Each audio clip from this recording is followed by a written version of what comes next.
Olá, pessoal, tudo bem com vocês? Na nossa aula de hoje, nós vamos revisar os conteúdos trabalhados no quarto bimestre. Vamos lá?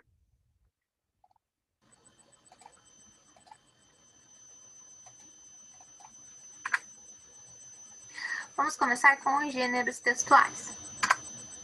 Vimos lá a divulgação científica. Os textos de divulgação científica fazem um trabalho de mediação entre o leitor e o conhecimento proporcionado pelas diferentes ciências. Geralmente são escritos por jornalistas que procuram tornar o texto atraente e a linguagem acessível, facilitando a compreensão das informações veiculadas em publicações especializadas em divulgação científica ou em periódicos que tratam de assuntos variados. Geralmente o autor de um texto de divulgação científica, ele menciona ideias e opiniões de cientistas, né, através do discurso direto. As falas são citadas literalmente. No discurso indireto, elas são incorporadas ao texto, né? É sempre bom lembrar disso e observar se esse autor está trazendo aí o discurso direto ou o discurso indireto. Vimos também o mapa conceitual, né? Para que serve o mapa conceitual? O mapa conceitual é uma ótima ferramenta para estudos, né? Para aprender. E de que forma a gente vai organizar esse mapa conceitual aí? Geralmente de forma hierárquica, né? Vamos colocar sempre lá o mais importante, né? Em primeiro lugar, e depois colocar os demais. Ele ajuda aí a organizar as ideias, conceitos, informações, né? A estrutura sempre vai ser formada de forma hierárquica, ok, pessoal? É sempre importante lembrar isso. A informação mais importante vai em primeiro lugar. Vimos também o Código de Defesa do Consumidor, né? A maioria das leis é elaborada no Poder Legislativo da União, dos Estados e dos municípios. Depois de votadas, elas são encaminhadas para a sanção, a aprovação do chefe do Poder Executivo, que no caso da União é o presidente da República. Ele pode aprovar a lei integralmente ou vetar alguns artigos. Então, somente o presidente da República tem autoridade ali para vetar alguns artigos, né? E os vetos ficam registrados lá no texto da lei. Fica registrado lá no Código de Defesa do Consumidor que aquele artigo foi vetado, ok? Os elementos principais do Código de Defesa do Consumidor é o artigo cuja abreviação é art, né? O texto do artigo recebe o nome de caput, cada artigo se subdivide em parágrafos representados pelo símbolo SS, que é o inciso, né? O parágrafo único, quando há somente um. Os incisos assinalados por algarismos romanos podem se subordinar a um artigo ou a um parágrafo, ok? E agora nós vamos para a parte gramatical. Vimos neste bimestre as orações subordinadas adverbiais, né? E qual que é a função das orações subordinadas adverbiais? Elas exercem a função de adjunto adverbial, né? E o que é um adjunto adverbial? O adjunto adverbial, ele indica a circunstância do fato expresso pelo verbo, ok? Aí nós temos aqui, as orações subordinadas adverbiais são iniciadas com uma conjunção ou uma locução conjuntiva, né? Que são expressões formadas por duas ou mais palavras que têm a função de conjunção. Ou seja, tanto a conjunção quanto a locução conjuntiva, elas vão ligar aí as orações, né? Elas vão ligar a oração principal na oração subordinada, certo? Aí nós temos as orações subordinadas adverbiais lá, né? Que são classificadas a causal, a consecutiva, a condicional, a concessiva, a comparativa, conformativa, final, proporcional e temporal. Veja que nós temos 9 classificações aí das orações subordinadas adverbiais, né? Então, nós temos aqui, as orações subordinadas adverbiais são classificadas de acordo com as circunstâncias que expressam. Tempo, concessão, condição, conformidade, proporção, comparação, finalidade, causa e consequência. Essas orações são iniciadas por conjunções ou locuções conjuntivas, né? Então, nós temos ali a oração subordinada adverbial temporal, né? Indicam o tempo ou o momento em que ocorre o fato expresso pela oração principal. Essas orações são introduzidas por conjunções ou locuções conjuntivas subordinadas temporais. Quais são as conjunções ou locuções, né? Quando, logo que, assim que, desde que, sempre que, mal, enquanto e etc. Vejam exemplos aqui.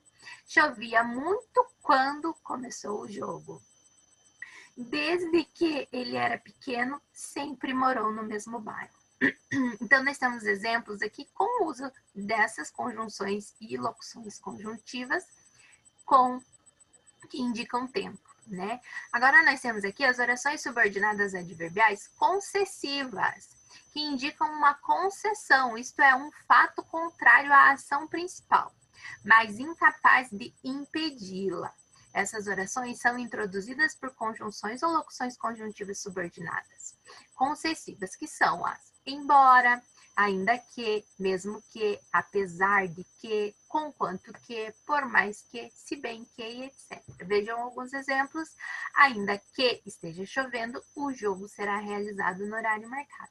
E mesmo que eu chegue mais tarde, comparecerei ao encontro. Agora, nós temos as orações subordinadas adverbiais condicionais, que expressam uma condição ou hipótese necessária para que ocorra o fato mencionado na oração principal. Essas orações são introduzidas por conjunções ou locuções conjuntivas subordinadas condicionais, que são se, caso, contanto que, desde que, a menos que, se que, uma vez que, salvo que, etc. Vejam exemplos. Os alunos farão o trabalho de arte desde que tenham o material necessário, né? Se houver tempo no final da aula, o professor fará uma brincadeira com os alunos. Aí nós temos aqui as orações subordinadas adverbiais conformativas, que apresentam uma ideia de conformidade ou concordância em relação ao fato expresso pela oração principal. Essas orações são introduzidas por conjunções ou locuções conjuntivas subordinadas conformativas, que são conforme, consoante, como, segundo e etc. Então, consoante, combinados, viajaremos no próximo domingo. E conforme explicou o comandante, os policiais agiram corretamente. Vejam que as orações conformativas são usadas com frequência em textos jornalísticos ou em textos científicos.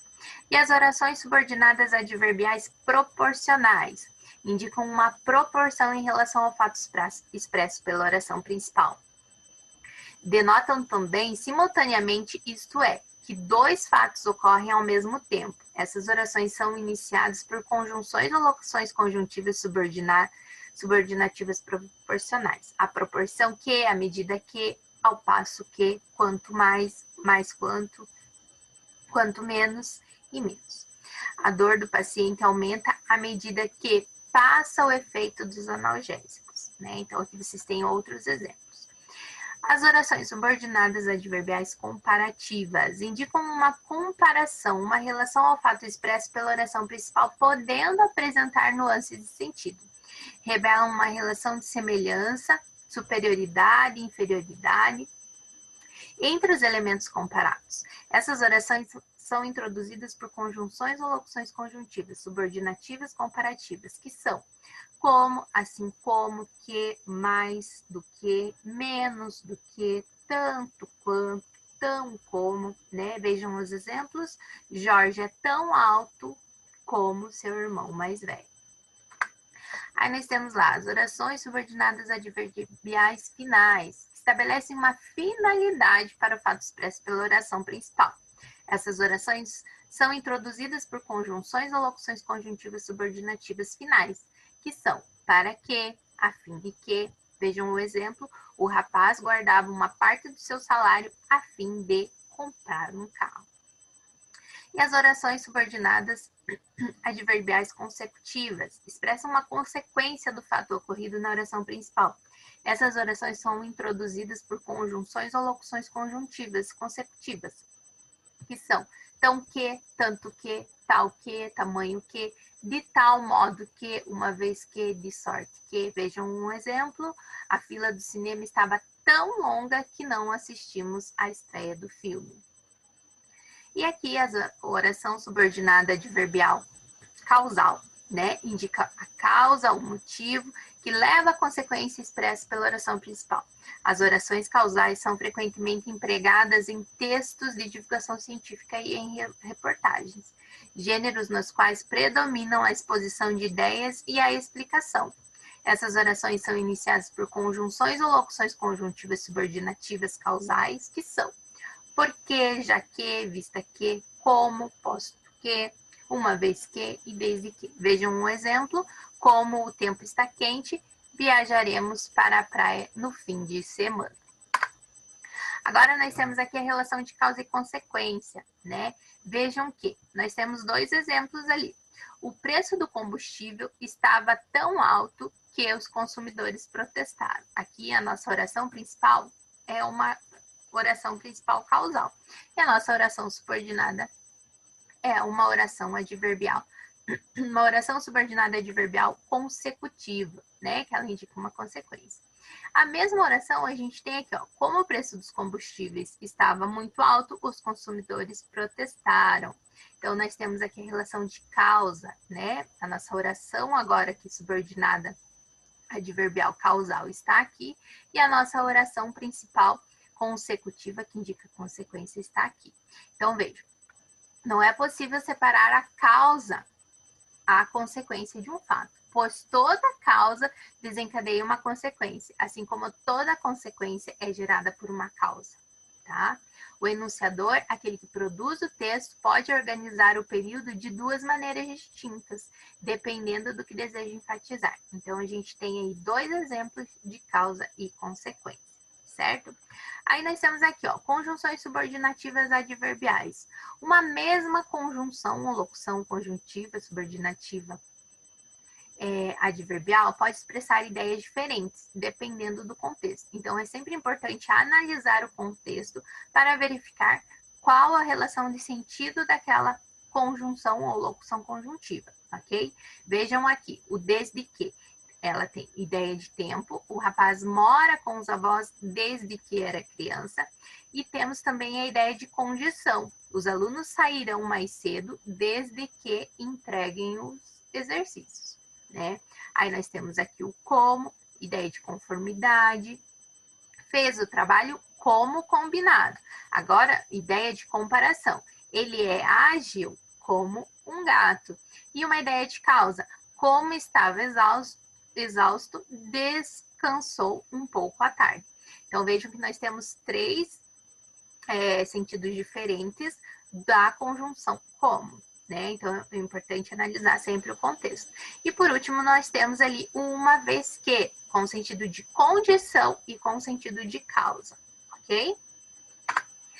Agora, nós vamos relembrar aí as orações reduzidas. As orações subordinadas adverbiais, assim como as substantivas e as adjetivas que nós vimos nos bimestres anteriores, podem ocorrer de forma desenvolvida ou reduzida. Lembram lá? Qual é a forma desenvolvida? Então, apresenta o verbo flexionado em um dos três modos verbais: indicativo, subjuntivo ou imperativo, e é introduzida por uma conjunção ou locução conjuntiva. E a oração reduzida? Apresenta o verbo em uma das três formas nominais, infinitivo, gerúndio e particípio, e não é introduzida por uma conjunção ou locução conjuntiva, né? Então, aqui na desenvolvida nós vamos ter a conjunção e na reduzida não vamos ter a conjunção, né? Então, para a gente lembrar aqui, nós temos lá as formas no particípio, que são os verbos terminados em ado, ido. Exemplo, cantado, vendido, partido, né? Os verbos terminados em gerúndio, que são os terminados em ando, ando, né? Cantando, vendendo, partindo. E os verbos terminados no infinitivo, né? Que são os verbos terminados em R, cantar, vender, partir, certo? Nas orações subordinadas adverbiais reduzidas de gerúndio. Veja, eu coloquei aqui 3 exemplos das orações subordinadas adverbiais condicionais, né? Reduzidas em gerúndio, reduzida em infinitivo e reduzida em particípio. Veja, na forma desenvolvida, que é onde eu tenho a conjunção. Se eu tiver dinheiro, né, comprarei os livros. E como que eu consigo flexionar isso reduzindo essa oração, né? Eu vou transformar, ou seja, eu vou tirar a conjunção e vou flexionar o verbo. Então, veja, se eu tiver dinheiro, comprarei os livros. Vou flexionar lá, retiro a conjunção e vou flexionar o verbo. Tendo dinheiro, comprarei os livros, né? Vejam que está no gerúndio. Tendo, NDO, o final aqui do meu verbo, ok? Agora, vejam ela reduzida de infinitivo, né? Novamente aqui, coloquei a condicional. Então, você não irá à festa sem que leve um presente.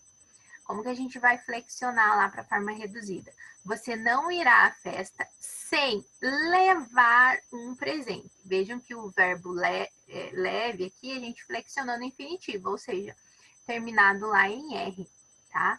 E aqui, a oração adverbial reduzida no particípio. Se assinarmos o documento, seremos... Tá? Se assinarmos o documento, seremos os proprietários do imóvel, né? Se assinarmos o documento. Vejam que nós temos a conjunção. Agora, vamos tirar essa conjunção e vamos flexionar o verbo assinarmos no particípio. Qual que é a terminação do particípio mesmo? Ado, ido, né? Então, assinado o documento, seremos os proprietários do imóvel, ok? Então, é sempre importante lembrar. Reduzida, eu vou flexionar o verbo, né? Desenvolvida, eu vou ter uma conjunção, ok? Pessoal, façam o formulário que está lá na descrição e até a próxima aula. Tchau, tchau.